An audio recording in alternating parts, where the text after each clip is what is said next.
First, there was Dueling Citizens, now Secrets from the Inside. Author Greg Meekin nails it again. Introducing Secrets from the Inside Radio Show. Raw, unscripted, uncensored, uncanceled. Secrets from the Inside starts now. You got me headed to the left, headed to the right, headed back and forth, but baby, it's alright.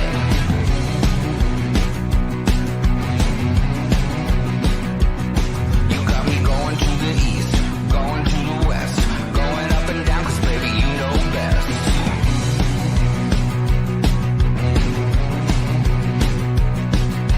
All day, all night, running around, I'm never gonna stop because you never settle down.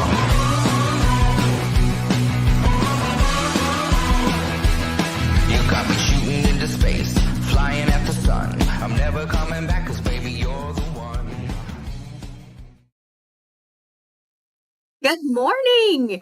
Welcome to the show. It's 0036 today, Secrets from the Inside, and it's going to be a great show today. I can hardly wait to get started.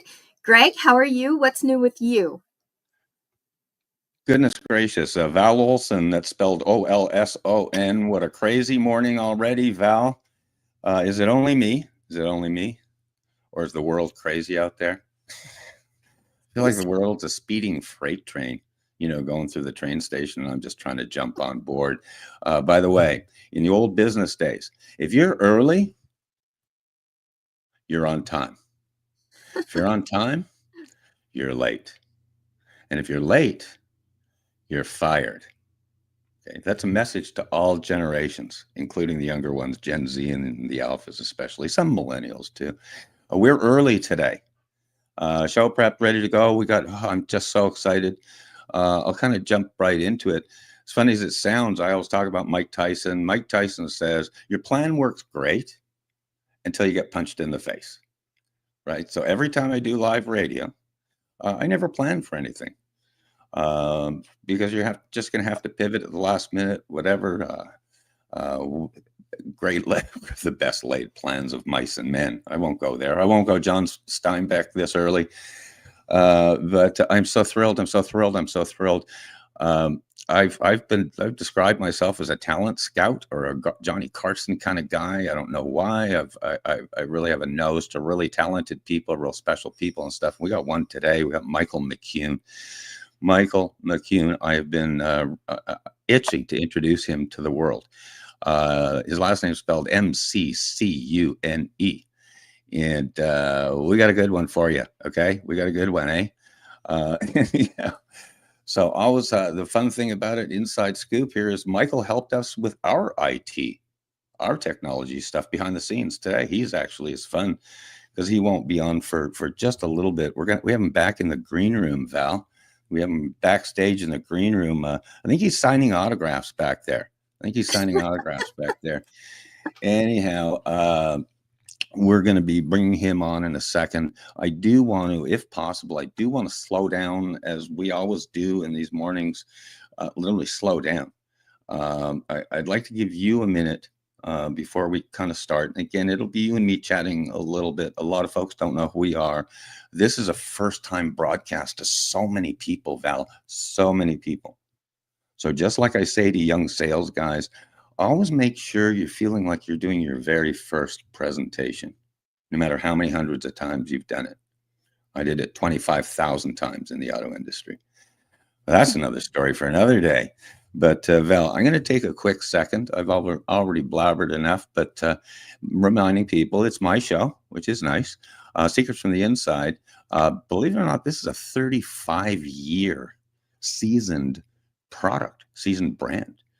But digressing already. But the reminder always is, Secrets from the Inside is not a democracy. Okay, it's a dictatorship, and Greg Meekin's the dictator, right, Val? Yes, of course. So Greg and I met. We met a few years back, and it was his book, Secrets from the Inside, that I received shortly after meeting him. Do you remember that meeting, Greg? You said, I have something for you, and it's in my trunk. And I remember going, oh, what's That's going to right. happen? And I kind of tiptoed back to the trunk, That's and I true. I was ready in case I had to run. And this was the gift that came from your trunk. I think I have a picture of it somewhere too. Anyhow, I've read this book how many times? 9, last I Yeah, heard. nine, like every single page. So it's very hard to get your hands on this book. Amazon did have one if you can still find it, but I've Yeah. read it cover to cover 9 times. It's great, and there's more than just the auto industry in this book. There's some secrets from the inside for sure. I am a Canadian correspondent, a foreign media correspondent living in the United States and broadcasting in 80 plus countries. And it's just a privilege and an honor to be the producer slash facilitator behind the scenes who literally wakes up in kindergarten every day. And our guest, Michael, reminds me of a superhero. And I think he's really, really skilled in the IT world, just a hunch, because he was able to just like fix our problems on the fly, which is pretty great. I'm excited to get Michael into the show. Last week we were talking about your field trip to Oh, yeah. Arizona. I love field trips. Like why did they stop doing field trips in the adult world? We need to bring it back to what works, and field trips are great. So, do you want to talk a little bit about that field trip? Because Sure. I think it's a great recap for those that are just signing on. If you Sure. are watching, please share this broadcast. Sharing is caring, and it's an easy way for you to help us reach more people. So do that. Um, if you want to follow my work, Val Olson at Home Media Mom, that's kind of where I lay track, and it's live, and I love X, so go on X and follow me there at Home Media Mom. Thank you, Val Olson. I love your intros. And it sounds funny, but I really am going to try and slow down a little bit and take my time a little bit because we have all the time in the world. Other than, I think Michael's on a deadline on or before 10 o'clock. He's got stuff coming up, teaching class. Remember, life is all about, to me, is fatherhood, mentorship, and to me, hockey. But Michael could do the fatherhood, mentorship, martial arts kind of thing. It works. But the key, and why I really mean it, why I've adored getting to know him, is he's all about the teaching thing, the mentoring thing, the teaching younger generations to get their ducks in a row. Seriously. So the field trip, yes, field trips were great. Do you remember them? I remember going up to a field trip in northern Quebec, and the whole day was maple syrup coming out of the trees. And it sounds really cool. And they got maple syrup and they put it on the snow. And it's like, but I found it's real boring after about 10 minutes. But anyhow, another story. But field trip, we really went into this last show where we did really a full show on our field trip. Turns out I was fascinated by Michael's work. There you go. Bushido of a Benson. I was using Val Olson on the mark photos. That was our field trip. Went down to his studio. This will all look familiar to, of course, Michael. And because I liked his writing, and I thought, I don't know why it's in the last broadcast, but you just connect with people, and I just did. I liked his writing. Look at that. He's got, check it out. Pause on that, Val, because this could be all about Greg for a second here. Okay. In his dojo, Secrets from the Inside, How to Buy a New Car Below Dealer Cost 35 years ago. And then on his right hand, Why I Came to America and What I Think Now. And Michael is really a guy who's on the run, right? But he promised me he was going to put this on his reading list. And I will say, just stick it in the bathroom. It's great bathroom reading, seriously. But the field trip, I cruised down there to Benson, Arizona. And as a matter of fact, let's do this. Okay, let's do this. We're almost 10 past the hour. Okay, let's bring Michael McCune in. Okay, with no further ado. But remember, I'm in control of the show. Before Michael even says a word, okay? You like this, Michael? Old baby boomer. I'm already taking control of my show. I love it. And I'm going to post a photo for Michael, and I just want his comments on it. It's one I don't think he's either seen or whatever. We do all firsts on this show. First time Michael McCune's on live. First time presenting this next photo, and I'm going to have his comment. I'm digressing a little bit, but everybody follow Val Olson's work. She was on live radio last Sunday morning, on Sunday long live radio based out of London, England. She is in hour 4. I'm going to be replatforming it on my YouTube channel as well as a few clips, because Val Olson tore it up. And I'm telling you, just in a good way, in new information, new news, cutting edge stuff. And that went out, as you say, I call it 100 plus countries, 100 plus radio stations, including terrestrials. Val Olson and I go back 3 years as far as broadcasting. And Val Olson and I sat platforming live. We were the 2 live hosts for a radio show called Continue Mission that goes out to the Vietnam veterans around the country. And Val and I broadcast live to 200,000 U.S. military veterans. And so I welcome Michael into the queue here. Go ahead. I've been blabbering, but bring Michael in, and then say hi to us, Michael, and then I'm going to pop up that photo for you to comment on. Okay. Yeah, good morning, Greg. Good morning, Val. How are you today? We're on a tear, just like you're going to be, All Michael. right. It's going to be fun. I always usually start shows with a secret. Tell a secret, blah, blah, blah, blah. We've had some great ones over the years. That's your ticket to get on the train. Today, I'm going to do it a little bit different, and I'm going to post a photo. And then I just want your comments on it. And if you want to take, Michael, seriously, if you want to take 2-3 minutes to chat about that photo, you go ahead. But Val, anytime you stick that photo on the screen.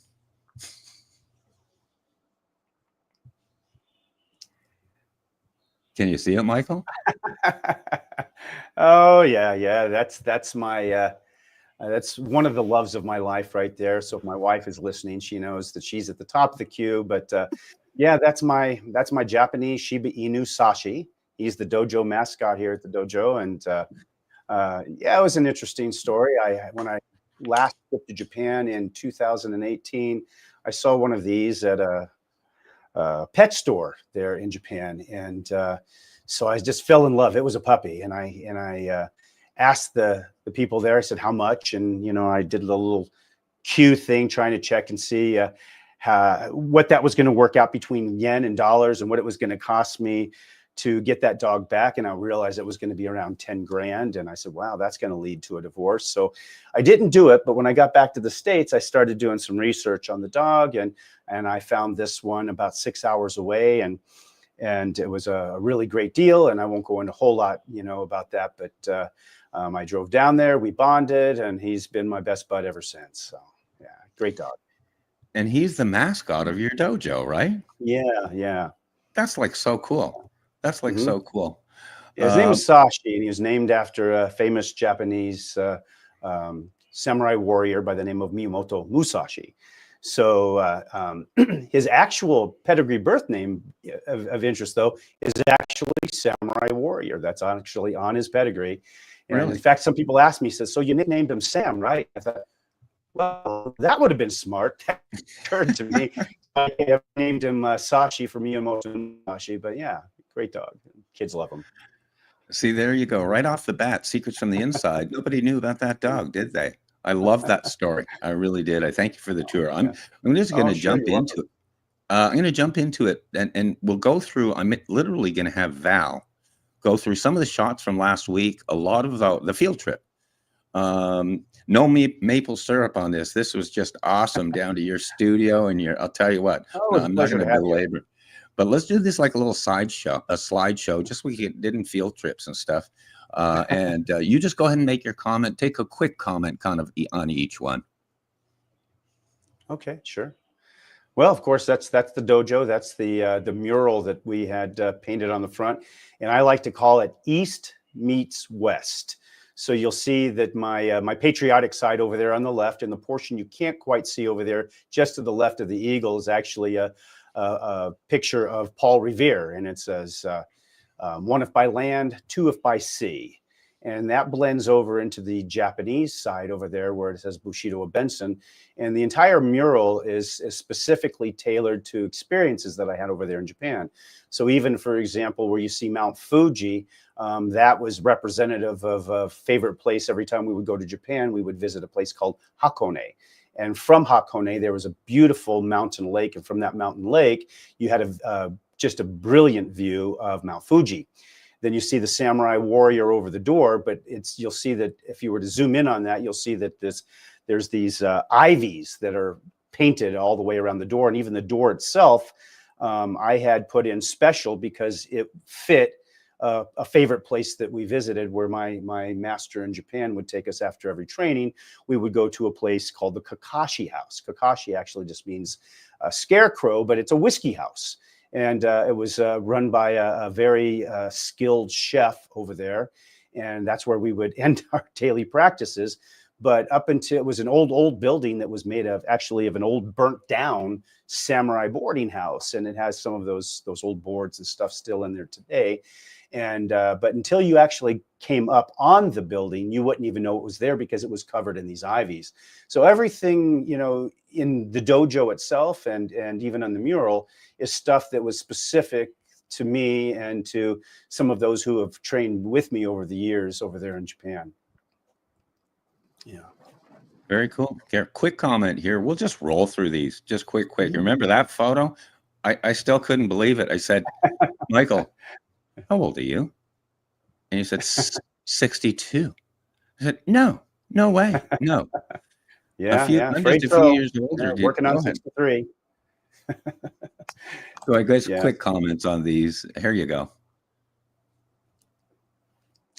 So the martial art that we practice, we often refer to as the art of longevity. And there's some things, but that's pretty technical stuff, for people who train here over the years to understand why that is. But yeah, that's 62 and feel good. I don't feel 62, but I still practice and teach martial arts 5 days a week, and I practice and train typically 3, 4 to 5 hours a day.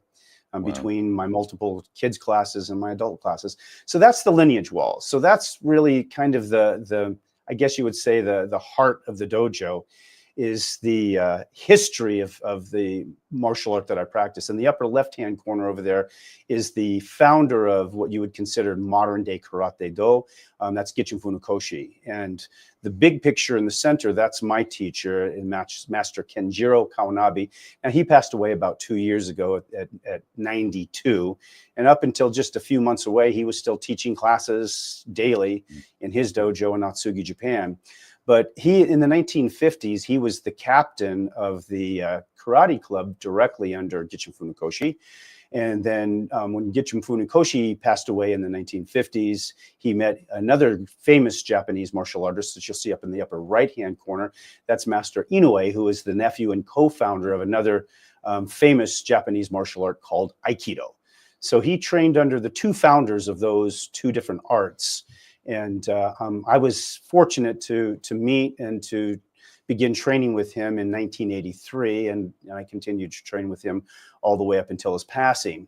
So interestingly enough, as you'll see down there below, you'll see that there's multiple martial artists there. Those were the people that was also connected with Master Kenjiro Kawanabe.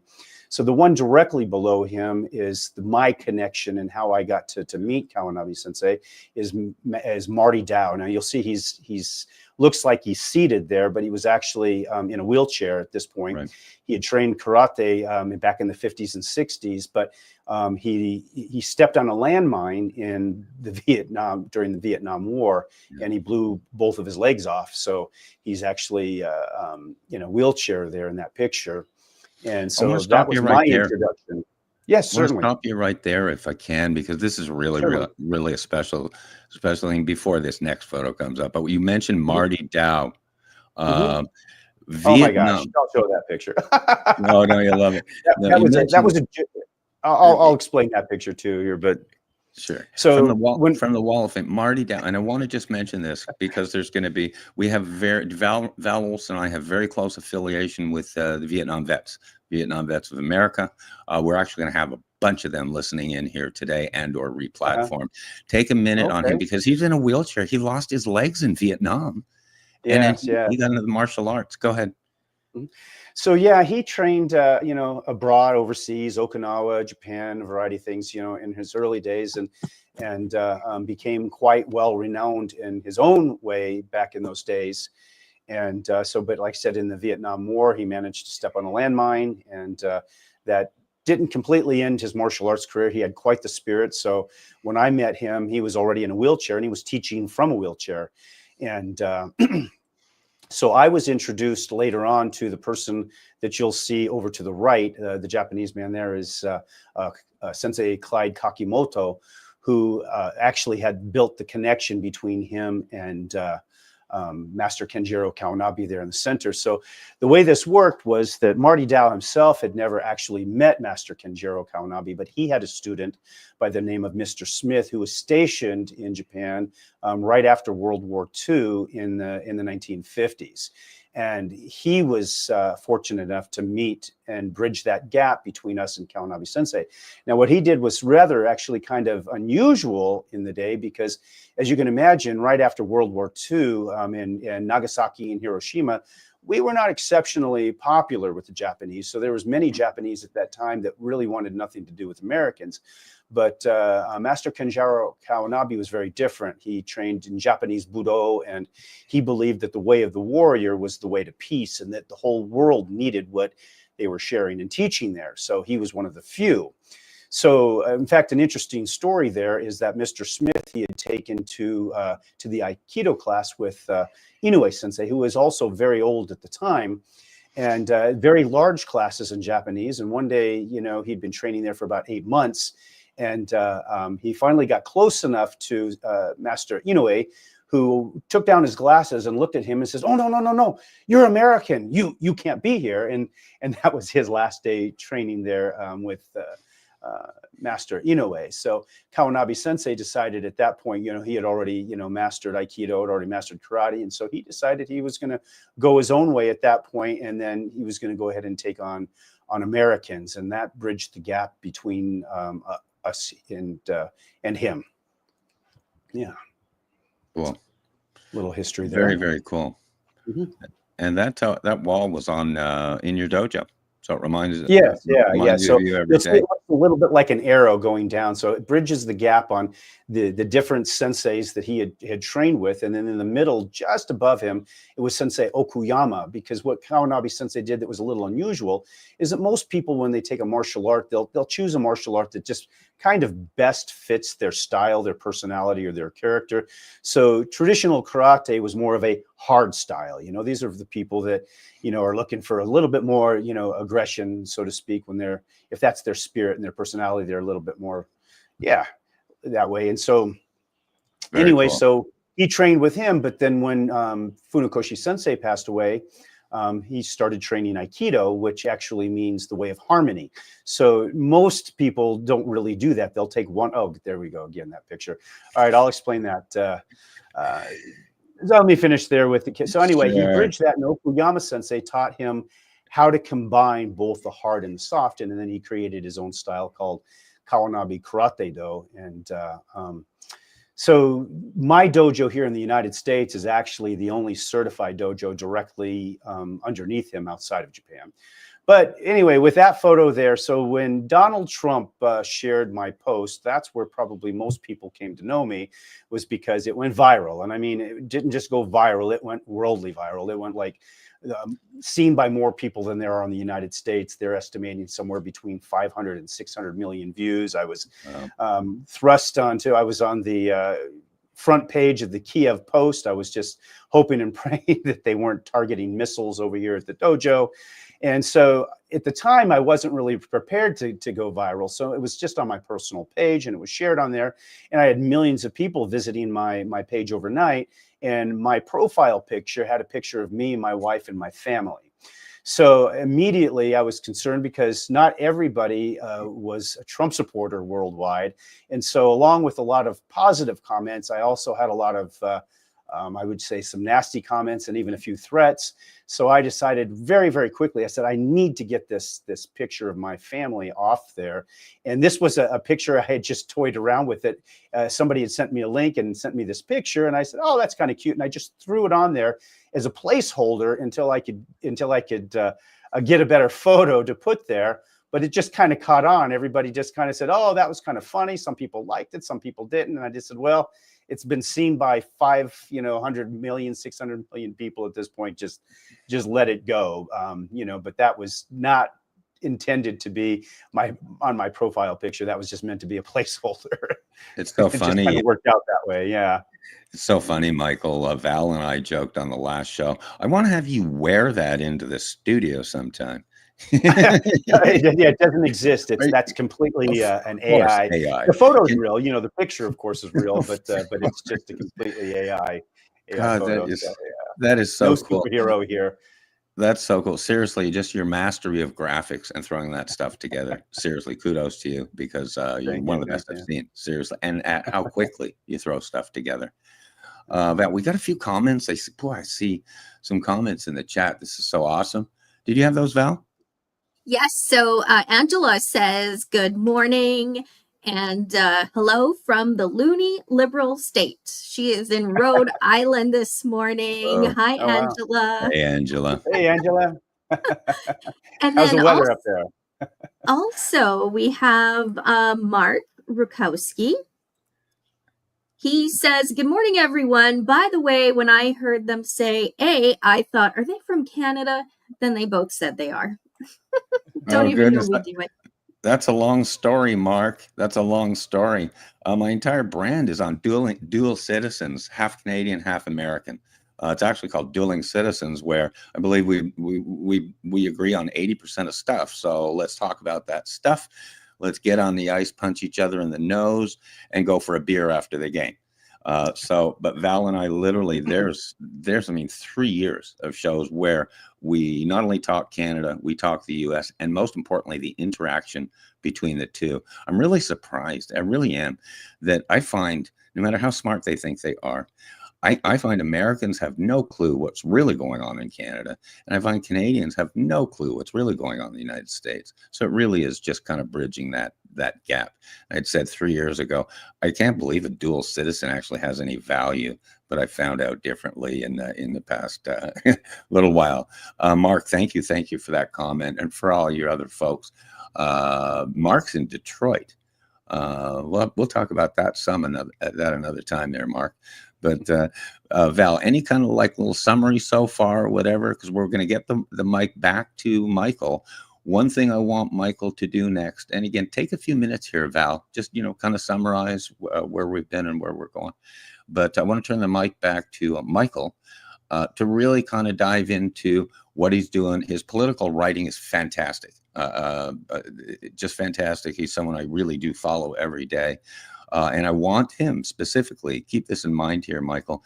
I want you specifically to touch on it was at least the last piece I read dealing with that this is a spiritual issue, not a political issue. Remember that one. So again, it's impossible to get all of your writing, my writing, and stuff in one breath, if you will. So again, summarize and touch on that definitely. But Val, go ahead and take the mic a little bit, Val.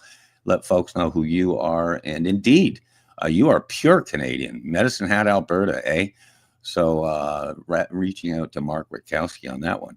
But go ahead, Val, and then we'll turn the mic back to Michael. Well, today is episode 0036, Secrets from the Inside, and it's all about secrets early in the show today. So our special guest is Michael McCune, and we had a tour of the dojo, and we also talked our Vietnam vets who we love. And I just want to take a moment and recognize our vets because there are 16.9 million of them. So we always have a shout out to them this morning. And of course, if you haven't been on the website, you should. You can stay up to date. There is lots of resources. and it gives you an idea of what's going on with our vets, how we can help and support. So shout out to our vets this morning. We are also this morning getting a tour, not just in the dojo, but I don't know if any of you noticed, there was a picture of a TV studio. So I hope we're going to get into that. That's a sneak peek for what's coming ahead. And a little bit about myself. If you are not following me yet on X, please do that. Sign up, and you can find me at Home Media Mom. And a quick mention to Greg's book. If you don't have it, you need to get it, and it is available for a steal of a deal, $5 right now for this book. This is one of my favorites. Why I Came to America and What I Think Now. So whether you are Canadian or American, this is a manual, and this is also kind of a playbook for what we're seeing. It's true. It really is. Oh, yeah. So many things Greg writes about you can find in his book.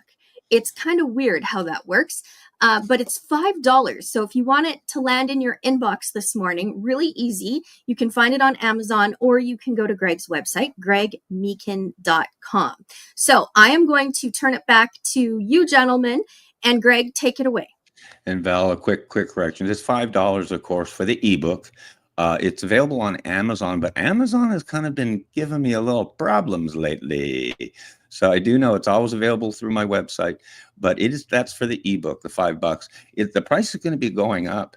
What I did, I told Sheriff Mark Lamb, I said, I'm going to impose a tariff on myself, 100% tariff on myself. It's going to be $10 any minute, but still $5 US. So I think that's like what, $300 Canadian or something, $5 US, but $20 for the hard copy, soft copy book. Cover book, and there's probably not many left of that. So either way, clarify that. If not Amazon, through my website, gregmeekin.com.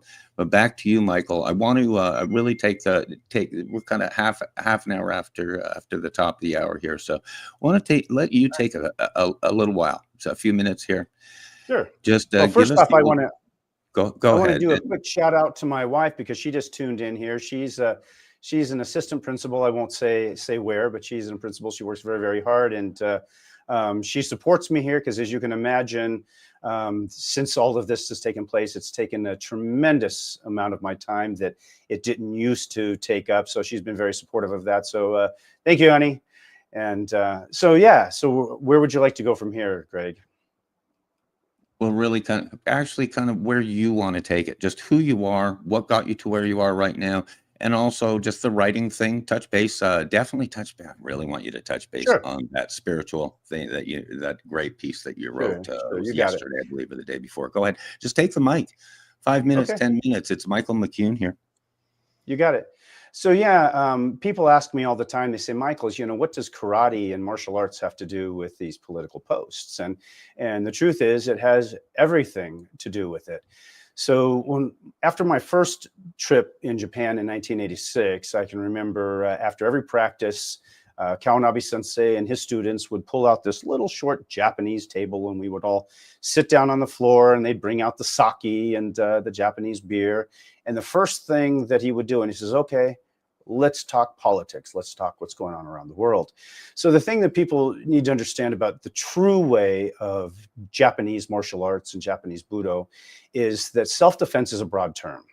So it's not merely about whether or not you can block a punch. I got to be honest, I'm far less concerned about walking outside my dojo door and having some homeless person coming over and trying to attack me than I am with the threats that we have going on in our own country today, politically, the division and so forth. So the true way of martial arts, again, is to be able to look at all things through the eyes of the warrior, all things through the eyes of self-defense.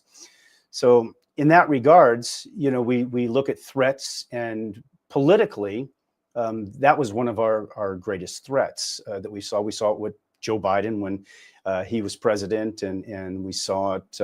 We're seeing it right now in places like California with the riots and what's going on.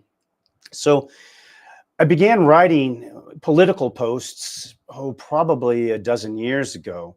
And one of the things about my writing is that through martial arts, I have to take very complicated concepts that are difficult to often to put into words, and I have to teach them to people of all ages, including some of my kids in my classes that are only 6 and 7 years. So how do you take some very complex and sometimes abstract ideas and reach young minds?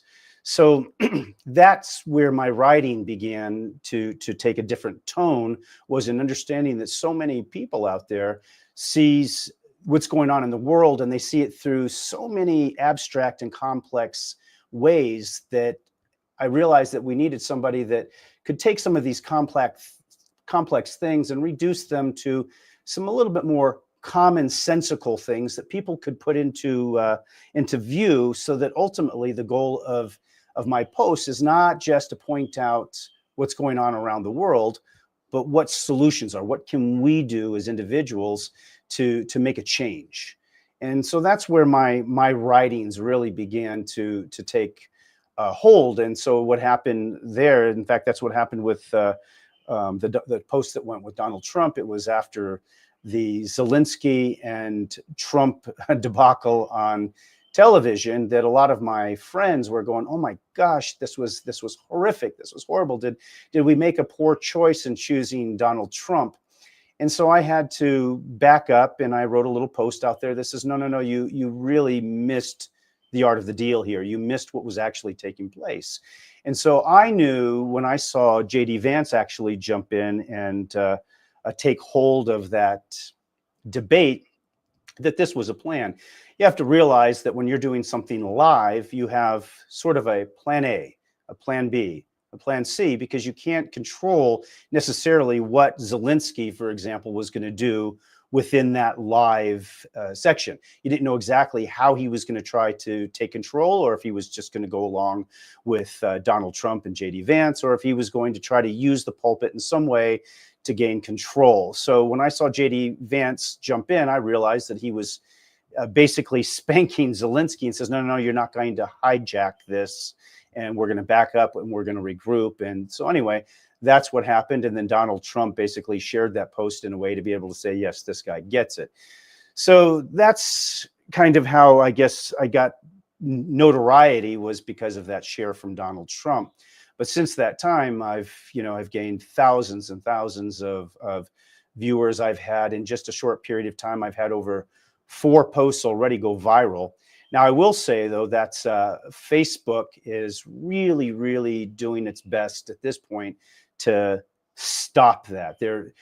I got to be honest with you, censorship is not over. Even though Donald Trump passed the executive order against censorship, the powers that be there within Facebook are still working through the system by not specifically doing what they would do before. Before, they would just delete your post altogether and say that you're violating our content rules. Now all they do is they just simply say, well, we're not going to let your followers see it. So for example, when I just made this post just today, letting people know that we're going to be doing this live a show here, Facebook only showed it to 750 of my 34,000 followers. So that's how Facebook today is using its power to control the narrative. So my focus is finding strategies to overcome that. I've learned the algorithms. I've learned some of the things that they're doing. So my writings are beginning to change to reflect that, because again, it's not an individual that's over there. It's an algorithm, and it's looking for keywords. So I'm learning to rewrite some of my posts so that they don't use words like, oh, January 6th is a bad one. If you use January 6th, and if you use any liberal Democrats' names, if you say Nancy Pelosi, oh, you're going to get blocked. If you say AOC or Bernie Sanders, you're going to get blocked. It's just the reality of what we're dealing with right now.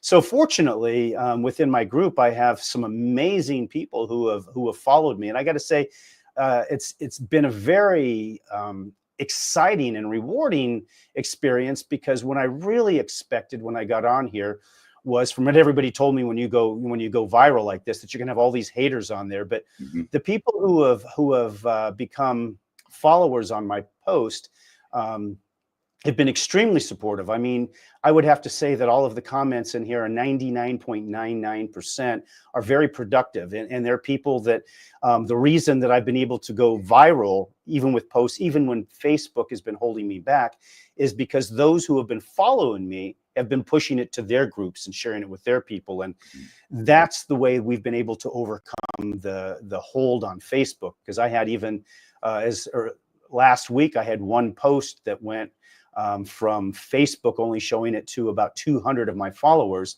Right. went viral and hit over 7 million views out there because of the people on my page that's been pushing my content. So that's how we're going to do it. So what I want to share with is ultimately with the people is what our goal is. I mean, why do I make these posts and what are we ultimately trying to achieve? So the strategy right now is understanding that the first one was we had to overcome the first obstacle, getting Donald Trump reelected. Done. We've done that. The second one was getting that big, beautiful bill passed. And I know there's going to be some things in there that some people are not going to like. The art of the deal was Donald Trump had to negotiate to get that through. But for right now, that's done. Now, the big next hurdle here is the midterms. This is the key component, because if we do not maintain control of the House and the Senate through the midterms, then ultimately everything that Donald Trump has accomplished up to this point will potentially be over. It will stop him dead in his tracks, so that the only thing he'll be able to do is executive orders that can again be turned over down the road.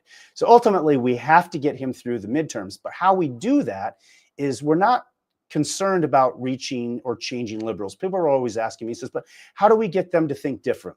You don't. They're gone. Their minds have been totally hijacked by the media for over a decade. There's nothing you can do at this point to be able to change their minds. That's not our goal. And in truth, my posts aren't even really for the people who follow me, because we're already pretty much on the same path. The people who follow me are already people that says, yes, Michael, I recognize, what's going on here. I like the way that you put it to words. But yes, we're all on the same path. So our goal is the 60% in the middle. These are the independents. These are the people who are ultimately going to determine the path in our future. So we have to share these posts so that those people watching in the middle, they're watching the liberals to the left as they're commenting on my posts, and they're watching the people within the followers over here and how they're commenting, and they're noticing how we engage with each other. So those people in the middle, they're looking to see those liberals that come in here. And now, of course, I do block the ones that are true haters. I do block the ones that just use foul language and attack the commenters on here. But I try to leave as many of them as I can, because that's what the people in the middle need to see. This is how they handle things. This is how we handle things. And teaching and learning through example is the way that we overcome the obstacles that are going to be before us. So I hope Michael, that I have a quick question for you. I'm fascinated with your stuff, especially your analytics and stuff. I think you got a great audience. I've said before, they're awesome. Yeah, and I've said before, I don't try to reinvent the wheel. You're kind of my type of guy with, conservative common sense views, but I always say go for the Rush Limbaugh demographic. Rush Limbaugh. Seriously. He had, last count, he had like 63 million people, but Rush Limbaugh listeners were all common sense conservatives, very much, very, very much being able to see both points of view, and they just got their ducks in a row. I'm sensing from your audience, because I watch everything you write and down to the comments and stuff. Seems like you have real nice people. Even Angela's, the Mark Rakowski's, they're great and very passionate already in the chat. I want to ask you a specific question though. In listening to you, you touch on, again, I'm going to jump branches a little bit, but I want to talk to you about how much you do for young people. I'm so all over fatherhood, mentorship, being a teacher. And what people don't see in your political writing is that is your game. You've got your martial arts, obviously, studio and stuff. Can you talk a little bit about that? and how much you do work with younger people and the younger generations and stuff. You're 62, man. You ain't getting any younger, eh? You're 62, eh? So what do you say to the Yeah. younger generations? Because I'm just impressed. I love teachers and stuff, and you seem to be one of them. Go ahead, single screen there, Val. Let's listen to Michael. So yeah, so sure. So when I actually opened the dojo in 2016, I had no intentions, quite honestly, to teach children at all. It was Master Kawanabe that said, no, no, you must teach. Because although I had been training most of my life, I had never actually taught children before. So I didn't know how to teach children. I didn't know enough about children today and their mindset. So I signed up for becoming a substitute teacher at my local school, and as a way to be able to kind of learn a little bit about what kids today were like. And ultimately, I really came to see that they needed some guidance. Today they had lost a foothold in, I guess, family separations and parents that are divided, and all the things that are going on that we see politically has given them a little loss of footing. So the ultimate goal of my karate classes with kids is self-defense by teaching them grounding, by giving them a set of values. So the code of Bushido that we follow is based up on 8 principles that include things like loyalty, honor, self-respect. And I'll share with you a little story that I was doing with my kids on meditation day. So every day of the week we have a little different focus. So on Monday we do katas, which is prearranged forms. Tuesdays we practice the bunkai, which is the self-defense aspect. On Wednesdays we begin with Zen meditation. On Thursdays we do drills, and on Fridays we do weapons. But on Wednesdays is probably the most important day because we begin with meditation, and it's where we take an inward journey. It's where true grounding comes from. And this is why when I say, and I equate it back to politics, is that whether people like it or not, we are a trifecta of 3 aspects of self: mind, body, and spirit.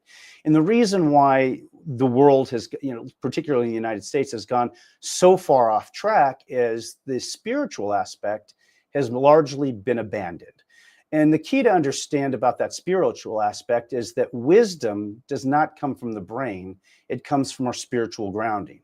So if you abandon any sense of spirituality, then ultimately the mind begins to run amok. It begins to literally become insane. It becomes on a loop that has no grounding with it. And so without that wisdom, to balance out mind, body, and spirit, we become very unhealthy. And so my focus is with kids is to make sure that they have this solid grounding. So one day I had to put it up on my little chalkboard up there, and I drew a circle on the board. And I asked the kids, I said, "What is this?" And they said, "Well, it's a circle." And I said, "What's inside?" And they said, "Absolutely nothing." And I said, "Well, that's each and every one of us when we're born. We're just like that empty circle. There's nothing inside." And from that point, everything that we do, everything that we experience, everything that we watch, everything that we read, everybody we communicate begins to put things into that circle, and it begins to develop who and what we are. So what I would share with them is, I said, what's different about the way of the warrior is that we actually choose what goes in that circle. And we can ultimately overwrite some of those things that have been put in that circle for us that's not healthy for us. So one day I had a little girl that was asked, and she raised her hand because I was sharing about how important it is to like who you are. And she raises her hand and she says, "Sensei, can I ask you a question?" And I said, "Sure." She says, "Of course you can." She says, "Well, how do I know if I like who I am if I don't know who I am?"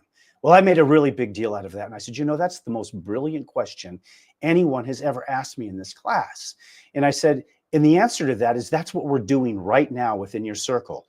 We're taking those things, those aspects of the code of Bushido, and if we learn to filter everything that we do, everything that we say, and how we behave through that code of honor, I said, then you'll always be guaranteed to make good decisions and like who you are. And that's what it's become for me with my children here in the classes, is I've watched over time when kids would come into the class, and some of them were either the bully or they're the ones being bullied, and they had a sense of lacking for who they are and where they were going. And now it's just amazing to see in a very short period of time how some of them have changed. Another short story is one day I was in class and we had this brand new kid that came in, and he was very, look at me, kind of the bully. And he was a big kid in the class, and he's sitting down next to a kid that had been in my class for a long time, but very small. And as I was speaking to the class, this other kid was just trying to, he's making funny faces and doing, some disrespectful things. And I decided, I'm not going to say anything. I'm going to watch what my students do. And this little kid, 8 years old, probably half the size of the other kid, got up, sat next to him, looked up at him, and he pointed. He says, "Do you see Sensei talking?" And the kid says, "Yeah." And he pointed right in his face. He says, "Then you shouldn't be." And that's when I, again, really began to realize that the power of what the training's doing and how it's developing their character and their strength. And so, like right now, as I'm speaking to you, my class is already beginning. I have my one of my advanced kids. He's 17 years old, who's greeting people at the door as they walk in, because I told him, I said, "Hey, I'm going to be on this show here until 10 o'clock. And he's making sure that everybody gets into their uniforms. And I can promise you, you won't hear any noise back there because those kids are well behaved. So the focus is that when we begin the class, you'll see them running around. You'll think that they're just like any other kids. And I'll say, "Yummy," right? And they'll stop, they'll come to attention, and I'll ask them, "What time is it?" The answer is always the same. They'll scream out in unison, "The time is now." And that's their focus, to bring their mind into the moment, not thinking about what they were doing in the past or what they're going to be doing in the future. And they'll sit down and you'll see them in total silence. I have kids that were told that they had ADHD and a variety of other things, and they couldn't sit still for a second. Well, on meditation day, you'll see us sit down in a seiza position, which is a difficult position to maintain, and you won't see movement out of those kids for 20 minutes. That's when you'll begin to see the real power of what this type of training does. So the name of the dojo, Bushido of Benson. So Bushido just means literally the way of the gentleman warrior or gentlewoman, because it doesn't matter in Japanese. It's either his or her.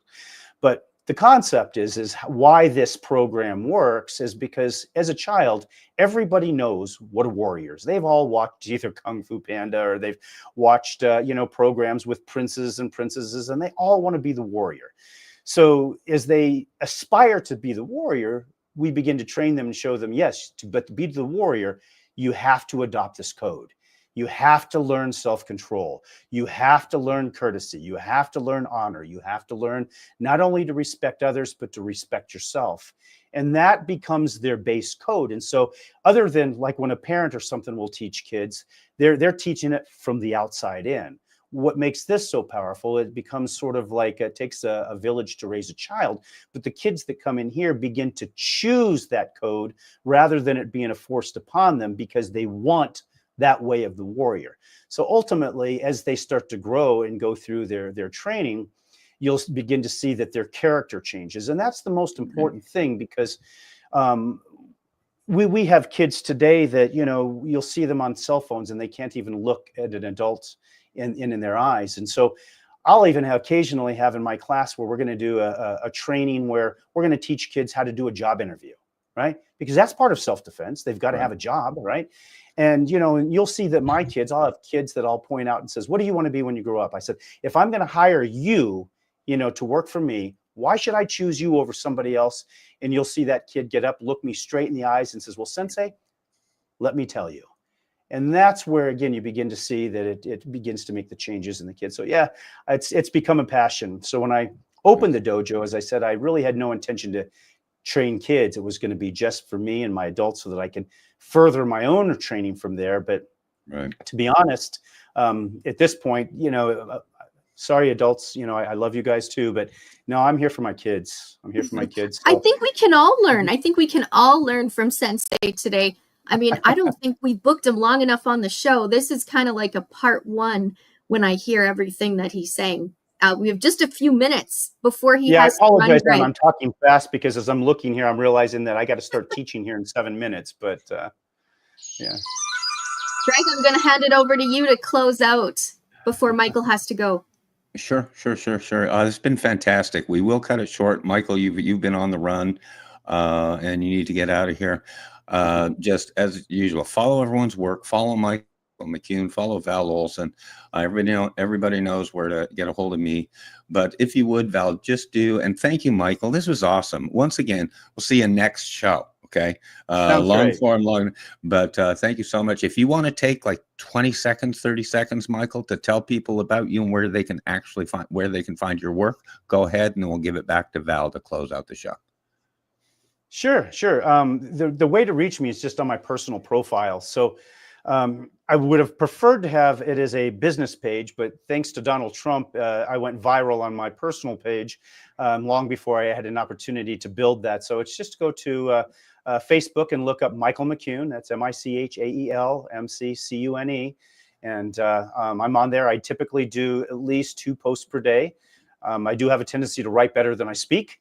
So I can take my thoughts and put them down clearly and get them down on paper. But yeah, please visit and share your comments. And it was great to actually get to be on here with you. This is my very first show here where it's live. So I've done a few pre-recorded ones where we can do some edits, but this was my first one live. So it was a fun and unique experience. And I want to thank you for having me here.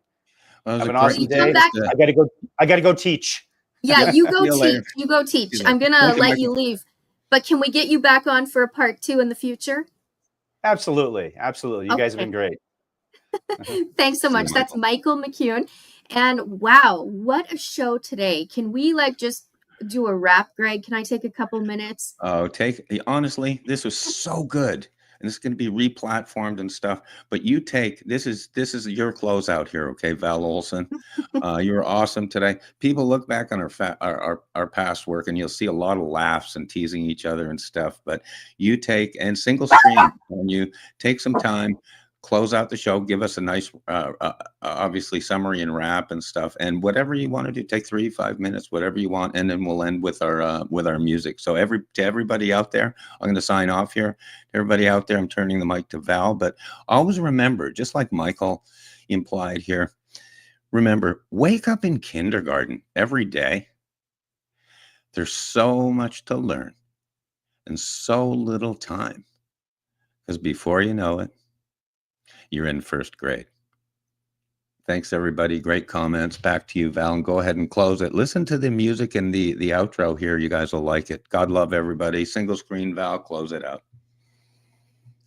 Oh, that was great. I don't have too much to add other than I just want to do a quick recap. If you're joining the show late today, go back to the beginning, and we want to introduce you to someone who, yes, he's viral, but he's also local. He's Arizona, Michael McCune, and he's touching on today life principles. And it was geared towards his stories were about children, but they apply to us as adults. And I think that that's so important.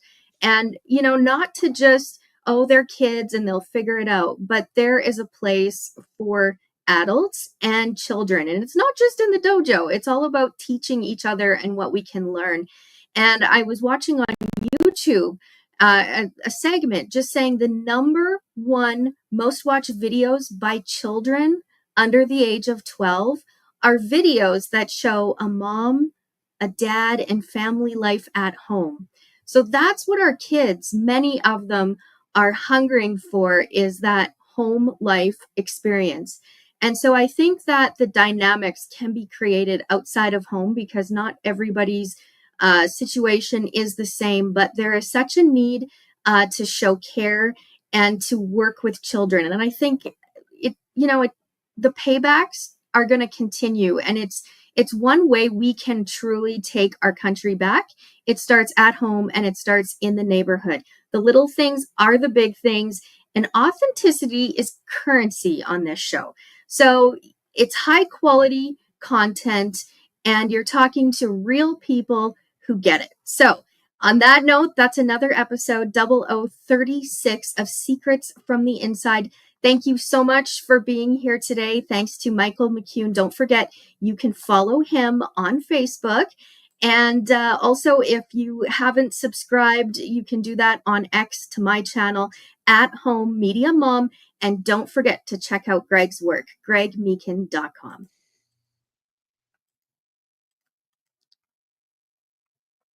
First, there was Dueling Citizens, now Secrets from the Inside. Author Greg Meekin nails it again. Introducing Secrets from the Inside Radio Show. Raw, unscripted, uncensored, uncanceled. Secrets from the Inside starts now. You got me headed to the left, headed to the right, headed back and forth, but baby, it's alright.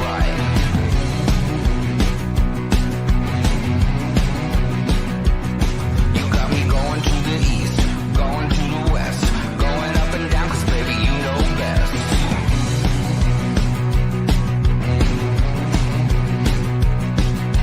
All day, all night, running around, I'm never gonna stop because you never settle down.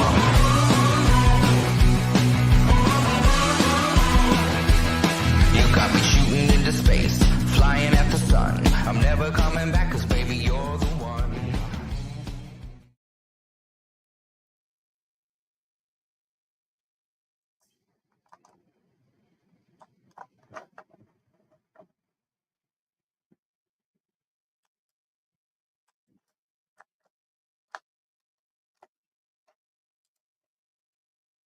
Okay, we are still live. So I'm just trying to end our stream, which is going to happen any second. But again, thanks so much. First, there was Dueling Citizens, now Secrets from the Inside. Author Greg Meekin nails it again.